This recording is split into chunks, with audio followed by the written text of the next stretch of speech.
posted. In my last update, I talked about the matrimonial real property law, and I just want to repeat it because it's the service we're offering. The Justice Program is running a matrimonial real property law pilot project, and this pilot project will offer free mediation services for couples going through marital separation. These mediation services operate as an alternative to the court system. Mediation is a process by which the couple, together with the assistance of a mediator, addresses disputed issues in order to reach an agreement on the disputed issues.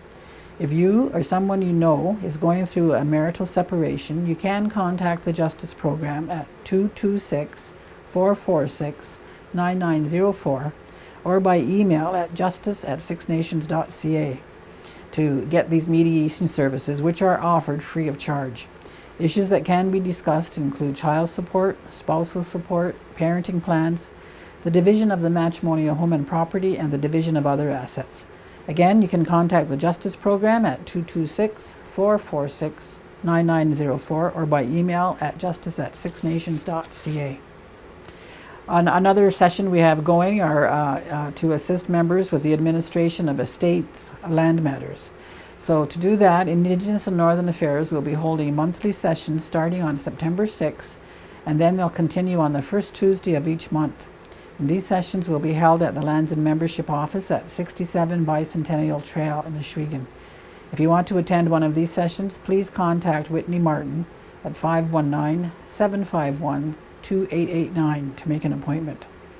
Also, there are non-insured health benefits, which include eyes, teeth, medical equipment, medical transportation, drugs, mental health. That's all covered under non-insured health benefits, and we're trying to improve that system as well. So there are a number of surveys that are online related to these non-insured health benefits. And if you have concerns about any of these, we invite you to complete the surveys, and you can go to the afn.ca website just to find those surveys. Housing, Lands and Membership did have a back-to-school program for backpacks, and their office were distributing some backpacks for all grades. There were backpacks for K to 2 and 3 to 6 and 7 to 8 and then 9 plus, and they had so many per grade and so many for boys and so many for girls. I know they handed them out on August 26th, but I think they may have some left, so if anybody wants to check out with them, if they have any left, you can call at 519-445-2235. They were distributed on a first-come, first-served basis, and they are looking at families in need or low-income families. A couple of weekends ago, we had the Six Nations Fall Fair, and I would like to thank all the community volunteers who stepped up to the plate to make it happen. There were a number of events that took place. We had a ball tournament that was organized by Councillor Terry General, the Miss Six Nations pageant, which was organized by Teresa Montpleasant and her committee. We had a talent contest, which Laurie Harris organized, and a smoke dance competition that was run by Laurie and Sue Sky. There was a dog show, there were exhibits, there were a baby show. And instead of the midway, they were able to get inflatables that the kids enjoyed. And the admission this year was free. So I just wanted to thank Grand River Enterprises for sponsoring the inflatables. And I also want to thank the Fair Board Committee, which was headed by Nikki Sky, and Deanna Sky, Laurie, Sue, Teresa, Laurie, and all of those who helped out.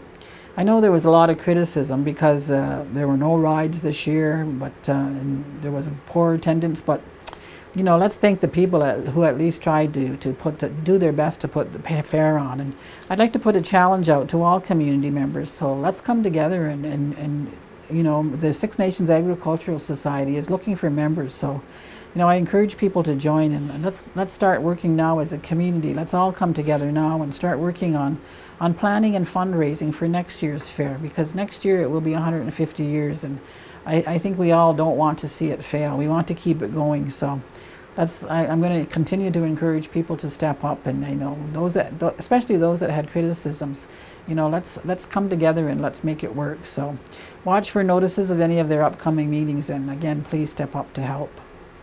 In later this year, we're going to have an event here called Push for Change, which is a cross Canada trek with Joe Roberts, who's pushing a shopping cart across Canada to raise awareness and funds for youth homelessness prevention.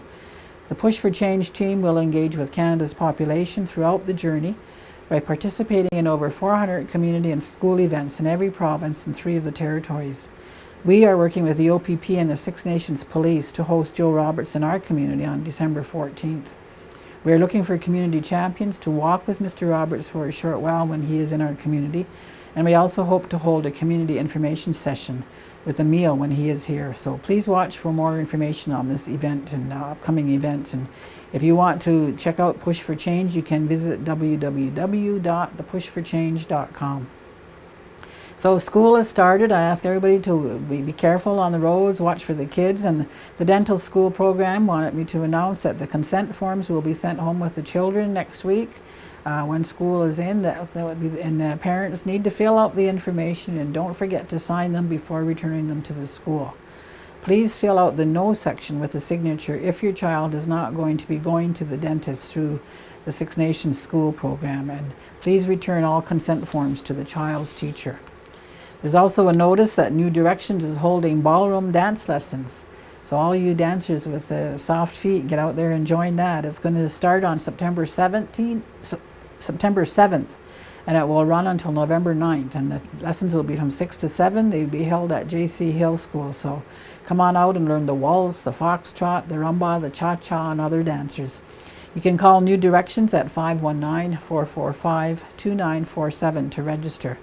And after the lessons are over, there will be a showcase at a dance in November.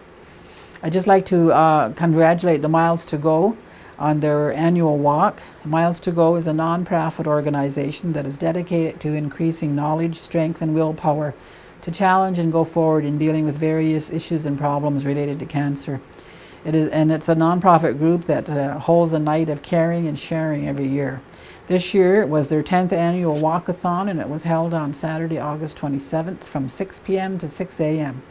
It is a family-friendly event, so kids were also out there to take part, and it was an evening of caring and sharing, which was held at the walking track in Ohsweken. All the proceeds that they raise will go to their support group in order that they can raise awareness and help others to help themselves during their cancer journey. And I just want to thank Andrea, Tammy, and Terry for being the main organizers of this event, and encourage people to come out and support them. So just to wrap up, some of the events and engagements that Council has taken part in the last little while are, we had the National Firefighters Competition here at Six Nations on August 13th, and there are teams from all across the country, including Nunavut. Six Nations Fire and Emergency Services represented Team Ontario as they won the Ontario Championship a couple of months ago.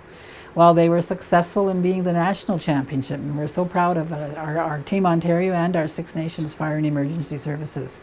And we capped the evening off with our second annual Firefighters Gala, which was held in Hamilton. On August 16th, we had visitors from Australia who were here in our community. They were associated with the World Conference on Indigenous Peoples, which will be coming up in next year.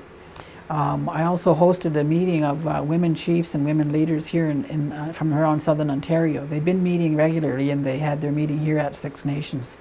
I continue to meet on the chiefs committees on the Hydro One sales, and of course we had the opening of our splash pad. The president of McMaster University also held a retreat here at Six Nations on August 22nd, and this was done with the pushing of Dr. Don Martin Hill, who is a professor at MAC. There's also an Indigenous Education Council at MAC, which is co-chaired by Bev Jacobs and Dr. Bonnie Freeman. So I want to thank those ladies because they were all instrumental in bringing the president and a good portion of the faculty of MAC and some of the students here into our community. And I was able to go over and talk to them and bring greetings, and they're really focusing on Indigenous education and reconciliation in light of the Truth and Reconciliation Commission. I also had a visit from a reporter from Holland who is a Dutch reporter, just wanting to come around and get an Indigenous perspective on the new Prime Minister and the new government, so we talked to him. Again, we had the Fall Fair, and we also had the Under-19 World Lacrosse Tournament, which was held here from August 24th to 28th, and congratulations to our boys here from Six Nations who were on Iroquois West and came away with the world champions. Good work by those guys. So some of the, and then we had the Miles to Go cancer event as well. So some of the upcoming events was we're continuing to have meetings with the U.S. Customs and Border Patrol in Buffalo, and we are working with them to have a community meeting. They have agreed to come into our community and to just to answer questions and have questions and answers that people might have about why sometimes that they find it difficult getting across the border and into the United States. So they're prepared to do that, and where we will have a date soon. And once they do come here, I've invited them to come and visit our community and come to the session and just to explain their portion of the job. We're also going to be doing some cultural training with them and also preparing information pamphlets. So we look forward to that.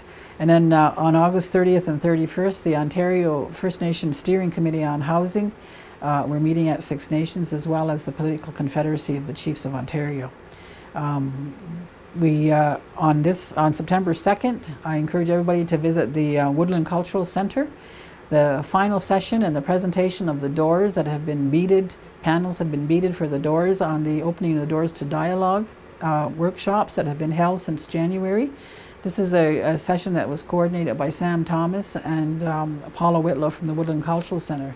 They've taken doors from residential schools and have done beadwork between residential schools and non-natives, and those beadwork is all done, and now September 2nd at 7 they're going to do the final presentation, so I encourage people to attend that.